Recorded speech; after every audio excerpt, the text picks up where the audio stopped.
ఇలాంటి జర్నీ మొత్తంలో మనల్ని మనం అద్దంలో చూసుకున్నట్టుగా ఉంటుందన్నమాట.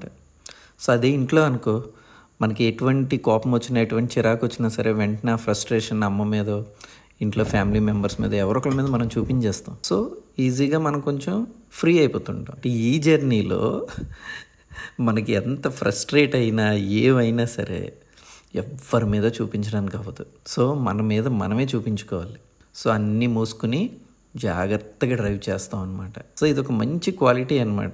లదాఖ్ జర్నీ మాత్రం చాలా మంచిగా నేర్పిస్తుంది కొన్ని కొన్ని పాఠాలు.